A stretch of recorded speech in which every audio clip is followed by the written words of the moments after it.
We are talking about some curious thing, and the first thing that we want to talk about, Anthony, is the curious case of the government owing and then not owing, in the sense they are also owed, and then taking the odd move of liquidating. I mean, we're talking about CK here, South Africa's biggest builder of low-cost income houses, and in trouble because the government wants to liquidate it because it owes about 100 million rand, you were telling me, and on the other hand, the government itself owes CK 233 million rand. It doesn't make sense. No, it doesn't. It's a very strange case. Basically, as I indicated earlier to you, CK took a loan out from a National Housing Finance Corporation for 128 million rand. They've repaid a fair chunk of that loan. They still owe 100 million rand to the NHFC. Right. However, in today's newspapers, you've seen the NHFC says, you know what, we're going to liquidate you because you can't repay your loan. But the strange thing is that government owes CK 233 million rand for houses that have been built and delivered, but the government physically has no money to pay its bills. They now owe CK that money for over 120 days, and they've already told CK we have no money until April. But what's stopping CK from going to NHFC and saying, hello, you're controlling shareholder owes us money? Well, that's the key thing. It's a strange dilemma in government, is that one hand doesn't know what the other hand is doing. Absolutely. You've got one end of government giving a loan to a company, the other end of government saying we will give you a contract to build houses. Yeah. And then the main branch of government, which pays the bills, saying, great, we've given you a loan, we've told you to build houses, but sorry, we just can't pay for them. It's an abject scandal. And one of the largest builders of low-cost housing in this country, which is a very emotive subject, may go bust because government physically cannot pay its bills. What chance does CK have in all of this, do you think? I think they've got a fairly good chance. Peter van der Schaiff, the executive chairman, is an attorney by training, and he indicated that the underlying case against it for liquidation is flawed, because you can see that one party owes the other party a great deal of money. Yeah. So you can't have one agency saying we're going to liquidate you because the other agency won't pay.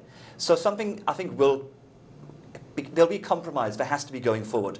Because, as I said, you can't have this company going bust. The potential for a Knight White coming in and taking out CK? I think at this stage, quite a slim chance. We saw Wilson Bailey allegedly take a tilt of a company some weeks ago. That was reported in the newspapers.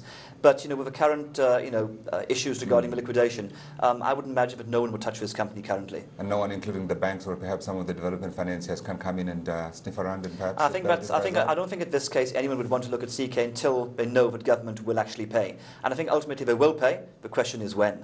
Let's move on quickly. We've got a couple of trading updates. We've got one from Bernard Jacobs Mellet Holdings, which is a bit of a surprise given the way the markets have run up. They're expecting a 20% drop in headline earnings for the year ending in March.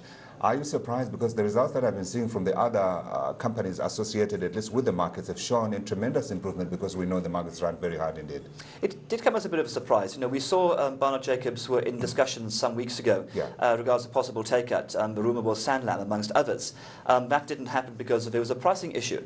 We now see this trading update. But the underlying markets haven't been that... They've been good, but the underlying trading volumes haven't been as high as the past couple of years.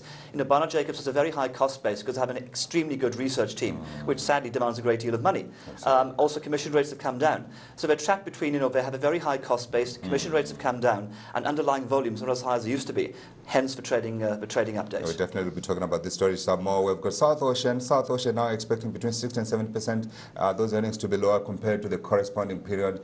No surprises there for you. I know the story we've been saying is that 2010 is going to be the year for the small caps, but they're still taking a bit of a knock, at least from last year's results. Yes, they are. South Ocean, unlike the other cable companies, came out with a worse trading update than I expected.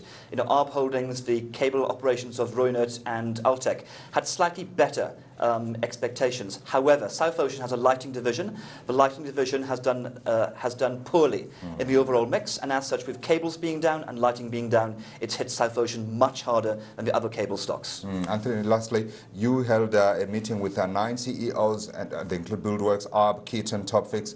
What did you find there? Any kind of story that's emerging from there that perhaps supporting the theme that we have, that 2010 is going to be the year for the small techs? Yes, I think what we saw from a conference we held yesterday at the JSE is that recovery is beginning to be seen by a number of different industries in construction, infrastructure, consumer, amongst others. So there's a very gentle light at the end of a tunnel.